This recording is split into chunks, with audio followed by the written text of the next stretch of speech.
aqui, vamos com a Andréia agora, entender tudo de constelação familiar. Eu adoro. Andréia, conta pra gente primeiro o que é a constelação familiar sistêmica. Bom, a constelação, ela foi considerada por muitos anos uma terapia breve, onde uma única constelação é o suficiente. Você não precisa retornar por cada tema que você faz. Só que com o desenvolvimento dela, hoje a gente já chama como uma filosofia de vida, que ela é baseada em 3 leis básicas: pertencimento, hierarquia e equilíbrio. Pertencimento, hierarquia e equilíbrio. E quando vivemos de forma sistêmica, de acordo com essa lei, né, a nossa vida flui, a gente entra em plenitude, prosperidade, saúde, tudo flui na sua vida. Tá, e isso estudando os nossos antepassados? Na verdade, assim, a base é, por exemplo, pertencimento. Todos pertencem ao clã. Ninguém pode ser excluído. Quem é esse clã? São todos os nossos ancestrais, todos que pertencem à nossa família. Sim. Então, nós não podemos excluir ninguém, independente da história, independente do que aconteceu. Primeiro ponto. Segundo ponto é a hierarquia.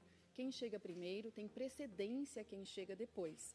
Os nossos ancestrais estão aqui, ó. Todo mundo está aqui atrás, né? Você constelou. Sim. Então, são os grandes, a gente os chama de os grandes e nós pequenos em relação a eles. Né? Somos grandes em relação aos nossos pais. Então, quem vem primeiro, essa é a ordem, tem precedência a quem chega depois. Essa é a segunda lei. E os nossos ancestrais, aqui nossos pais atrás de nós, que estão nos empurrando para a vida. Eles são os grandes aí. Tá? E a gente tem que se curvar a essa história, independente do que aconteceu aí atrás, para termos força para seguir adiante. Por isso é tão importante olhar para trás e nos rendermos à nossa história, porque só assim a gente se liberta para fazer diferente. Gente, por que eu tenho dificuldade, né? Porque é muito natural, né? Não tem como evitar. Todos nós temos desafios na nossa família, a gente vem com vários desafios familiares. Mas quando a gente diz esse se curvar a nossa família, a gente não está dizendo que a gente tem que concordar com tudo. Boa. Né? É diferente do concordar. Eu posso discordar, o que eu não posso é entrar em embates, porque eles são os grandes, eu não tenho como entrar em embate ali. Eu me curvo, agradeço por tudo que eles passaram para eu estar aqui hoje, e aí eu consigo me libertar para seguir. Sim. Eu não tenho que ficar dando satisfação da minha vida quando me torno uma adulta, até falamos isso nos bastidores um pouquinho antes. O filho adulto é o que desobedece, é o que vai para a vida, né? É o que assume a sua própria vida, que vai seguir seu caminho. Então, quando você fala assim, porque às vezes, né, o avô tá lá, trabalhado lá nas antigas, então a gente não precisa desrespeitar o avô, mas fala assim, não, avô, eu te entendo, mas o mundo mudou. Isso não quer dizer que eu estou desonrando o meu avô, né? Exatamente. Só estou colocando para ele, né, com muito carinho, com amorosidade. Exato, é a forma que se fala. Sim. Às vezes, quando a gente coloca de uma forma amorosa, com muito respeito, a gente já consegue fazer esse movimento mais sutil de liberação. Sim. Quando a gente entra em embates, querendo impor o que a gente acredita hoje, porque é o que você falou, né? São épocas muito diferentes, né? Pensamos diferentes. Sim. E todos nós, né? Tília com certeza pensa diferente de mim, como pensa diferente de você. Então, se a gente conseguir mostrar essa postura de respeito, né, com amorosidade, a gente consegue ultrapassar essas barreiras. A gente já contou que a constelação familiar é um estudo, é uma ferramenta também de autoconhecimento, né, Andréia? Exatamente. Que a gente pode usar para conhecer os nossos antepassados. Às vezes a gente tem alguma dificuldade, a gente nem sabe por quê, mas é porque não está honrando nossos antepassados. Eu falei com a Andréia, falei, Andréia, eu quero falar sobre o caso da Larissa Manoela. Né, da constelação familiar, que a gente tem que honrar o nosso pai, a nossa mãe, mas tipo, no caso da Larissa ou de outros pais, né, que são abusivos, enfim. Como que a gente faz para honrar esses pais, né, falar, tudo bem, são meus pais, mas para se proteger, porque também não pode acabar com a vida. Exatamente, né? Vou falar com muito amor aqui, tá? E espero que todos escutem com amor. Né? A gente tem que separar os pais dos seres humanos. Né? Existem um pai e uma mãe e um homem e uma mulher. Os pais, a gente costuma dizer na visão sistêmica que são perfeitos como são, mas como seres humanos são perfeitamente imperfeitos como todos nós. Sim. Então, quando a gente tem uma relação abusiva, seja qual for, não só no caso da Larissa, mas em qualquer relação, a gente sempre pede, se tornou um adulto, tem condições de se afastar? Se afasta. Entendi. Né? Porque você se afastando, você sai do julgamento. Porque quando a gente diz honrar os pais, a gente não está dizendo que a gente tem que conviver com aquela situação. A gente está dizendo que a gente não pode julgar as atitudes deles, porque eles têm as questões pessoais deles, do sistema deles, as lealdades deles. E aí, quando eu me retiro ali um pouquinho, me afasto, eu consigo entender isso de fora, né? Deixar com eles o que é deles e carrego só o que é meu, sistemicamente falando. É que é bem complexo para explicar tão rápido, mas é isso, é deixar lá e seguir a minha vida. Entendi. Então, honrar os pais não é você ficar vivendo ali, às vezes, naquele ambiente tóxico, né? Nem nada disso, né? É você se afastar, mas entender a importância deles, né? Exato. Que eles entender que sem eles você não existiria. Simples assim.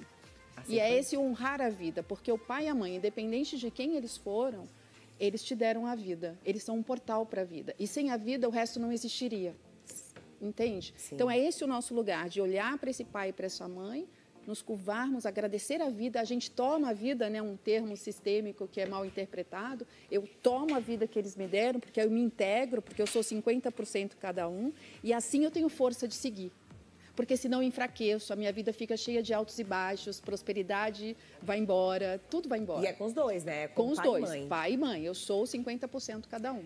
Eu acho que o grande desafio, eu como filha, né, e mãe, é saber separar, sabe? Existe um ser humano, mas eu quero fazer... Às vezes a gente quer fazer, tanto quanto como filha e como mãe, a gente quer fazer pro bem, né? E acaba ultrapassando aquele limite, acaba tomando conta, né? Às vezes, né, você quer cuidar da sua mãe, do seu pai, você às vezes andou mais, né, prosperou mais, aí você quer tomar conta da vida deles, mudar o jeito deles viverem, e eu acho que aí a gente perde um pouquinho, é um grande erro, né, que a gente comete. Existe uma ordem, né?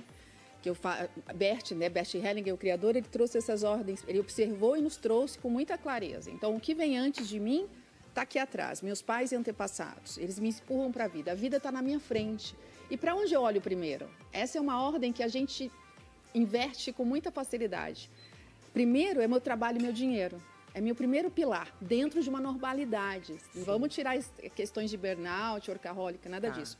A segunda é a minha saúde, física, mental, emocional, espiritual, em todo o seu contexto. E o terceiro é meu relacionamento. Os filhos estão em último. E a gente inverte muito essas ordens. Coloca sempre os filhos, às vezes, em primeiro lugar. E não é bem assim. É bem polêmico isso, mas é real. Né? Porque a gente tem aquele amor tão grande, gente. E por quê? Porque o pai veio primeiro. O relacionamento chegou primeiro. É a ordem de chegada. Sem o pai, o filho não existiria. Então, a gente tem que voltar uma atenção ao marido ou à esposa depois que os filhos chegam. Porque senão a gente se perde aí nesse caminho. E como faz, por exemplo, assim, eu tenho casos na família, né? Do filho, né, que faz assim, mas mãe, essa casa tá bagunçada, arruma essa casa, faz isso, faz aquilo, isso não pode ser assim ou assado. Eu falo, meu Deus, eu já fiz constelação, então eu sei, né? Claro que, né, minha tia desconhece, mas assim, ela assumiu o papel de mãe, né, e deixou o papel de filha. Quando a gente inverte os papéis, isso causa, além da a nossa vida virar um caos, muitas vezes cada sistema vai se comportar de uma forma, né?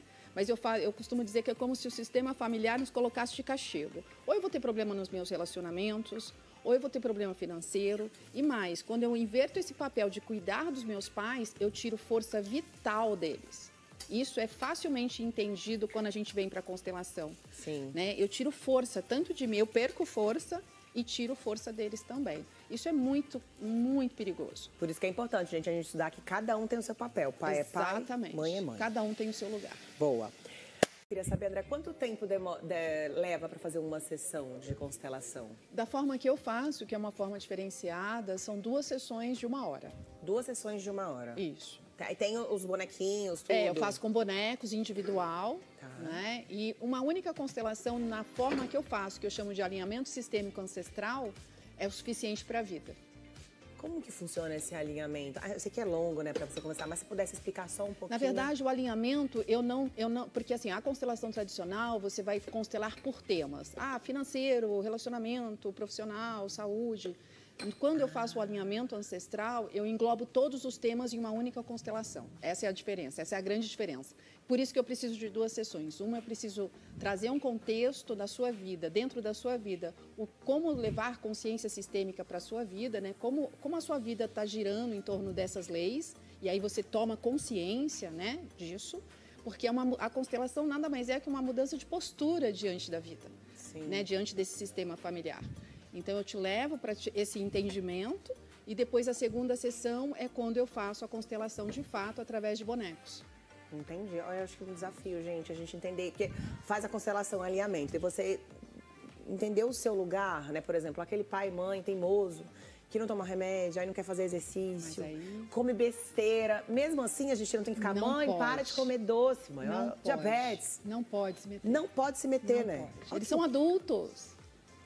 Eles são adultos como nós. A gente sabe que não pode, eles também sabem que não pode. Então, mas por que a gente faz isso? E quanto mais a gente fica nesse embate de não pode, mais eles fazem. Porque inconscientemente é como se eles dissessem assim, inconsciente.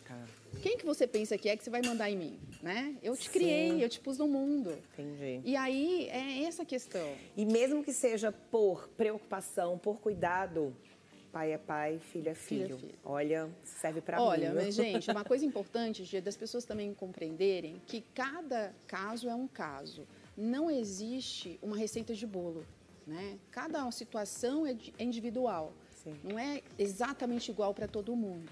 Né? E quando a gente fala de não se meter, é não se meter mesmo, né? Mas, claro, cada situação de uma família é uma situação diferente. Sim. Por isso que é importante constelar para compreender qual é a dinâmica da sua família. Tipo, a mãe ligar para falar, o seu pai, isso, aquilo, não pode, para filho dar conselho. Nenhum. De jeito nenhum. Não pode. Filhos não participam dos problemas dos pais. Olha aí, Tília já aprendeu um monte também, né? A gente quer se meter em Eu já fofoquei com ela, entendeu? Que eu já passei por algumas coisas, aí eu falei. Ela falou, problema dos pais, é dos pais. Deixa lá. A gente quer ajudar, mas, olha como é difícil. Mas é uma consciência, né? Bom, seguinte, antes dos contatos aí. Gente, no meu Instagram, @AndréAmboaba, André Emboaba, é o Instagram, o Spotify também, Constelação Familiar, e YouTube também. E lá tem todos os meus contatos, tem conteúdo gratuito para vocês vão ter muita informação ali. Boa. André, aí, por exemplo, a gente fez a constelação. Aí depois de quanto tempo tem que refazer ou não? Feito, não precisa mais? Da forma que eu aplico, uma única vez na vida. Tá? Se voltar, vai ser... Aí eu vou fazer de uma forma diferente, eu vou mais trazer para uma terapia sistêmica do que propriamente dito para uma constelação. Como que é uma terapia sistêmica? É um bate-papo mesmo, é uma conversa como uma terapia tradicional, só que a gente voltada para esse olhar sistêmico. Entendi. Tá? Para entender se você evoluiu, o que faltou, né? Porque não precisa constelar toda hora. A constelação é uma cirurgia na alma e a gente não faz cirurgia o tempo todo. Olha, cirurgia na alma, você viu? Porque a gente fala assim, não adianta só constelar, né? Você precisa dar continuidade para o que você faz, para que você tenha essa compreensão. E aí eu construí uma comunidade que chama Comunidade Consciência do Ser. Está no meu site também, você assina, você se torna um assinante lá, são 8 terapeutas que vão enviando terapias semanais, gratuitas, e também muito conteúdo sobre constelação, PNL, Enneagrama, que são várias ferramentas de autoconhecimento. É bem interessante.